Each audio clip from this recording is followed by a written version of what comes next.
Okay, so today I'm going to be doing my capstone project on why people feel the need to post on social media. So before I get started, I'm going to share a few facts so that we can understand exactly how much is posted on social media every single day. So 70 million images are uploaded on Instagram every day, and 300 hours of video is uploaded on YouTube per minute, and 500 million tweets are sent every day on Twitter. So before I get into the psychology or the motives behind posting, I'm going to talk a little bit about what actually happens in the brain.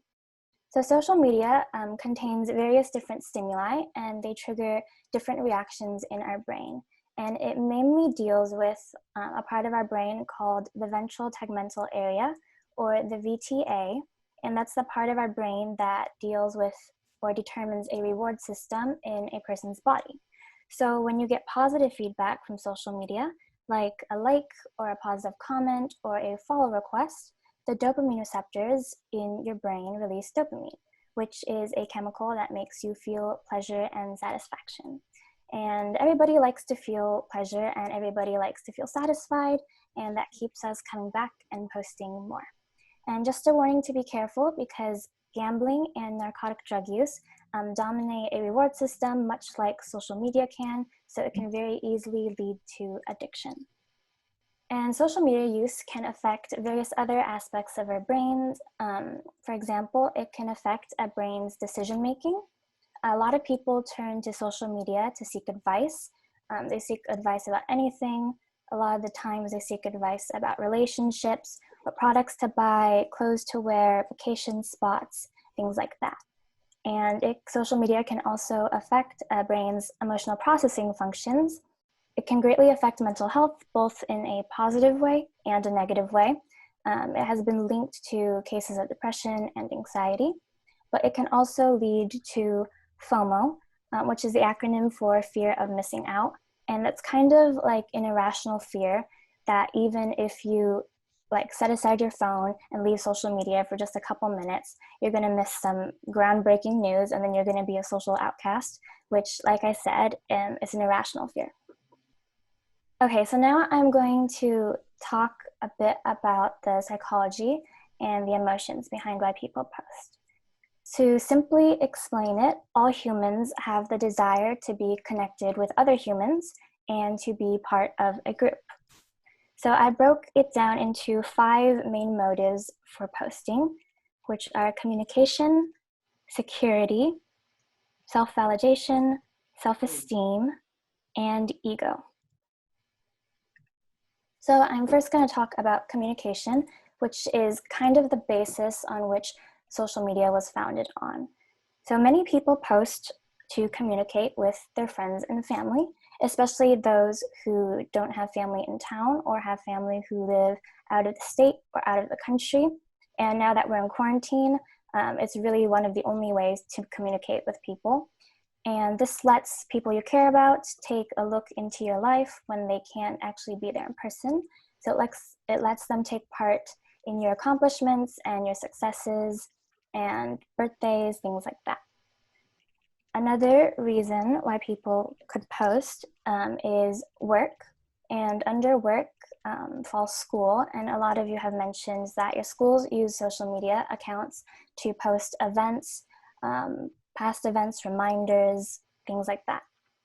And one of the most important reasons would be the news, especially in times like these where there are a lot of movements going on, like the Black Lives Matter, COVID-19, and with the elections coming up, it's important to stay updated on the news, and people post petitions, protest information, things like that.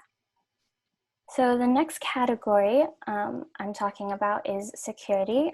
It's kind of an odd way to put it, but the first subcategory under security would be physical security, which basically means your physical well-being. So lots of people post to keep themselves and their followers healthy. So they can post workouts, especially since gyms are not open. And a lot of people also like to post healthy eating habits or healthy eating tips or healthy recipes to help keep our bodies healthy. And the next category would be mental security. And that basically means your mental well-being. So like in the picture, a lot of accounts on Instagram are specifically dedicated to posting motivational quotes, inspirational quotes, and just positive quotes. And this helps keep people motivated and inspired, especially now that we can't go out. And as you can see, it actually helps a lot of people because that account has 20.3 million followers. And the last category would be financial security. And this is the category in which our influencers fall under, because when they post, most of them make money. And for a lot of influencers, posting on social media is one of their main sources of income. So if your main platform is YouTube, it all depends on how well a video does, and based on the amount of views you get, that relates to how much money you make. And if your main platform is Instagram, maybe you have like a deal and a brand wants you to display a product in a certain way and make a certain amount of posts, and that's how much money you make. So one of the next big main motivators of posting is social validation. And a lot of people post because they want to be accepted socially online. And this usually directly relates to a person's self-esteem offline, which I'm going to be talking about in the next slide. But a like button on social media platforms, it really takes advantage of a human's need for social validation because people want to feel good about themselves. And it also kind of takes advantage of a human's love of seeing their own score because people like to feel better than other people. And so every time someone gets a like or a positive comment or a follow request, it's kind of a social signal, and that makes us feel important and it makes us feel accepted.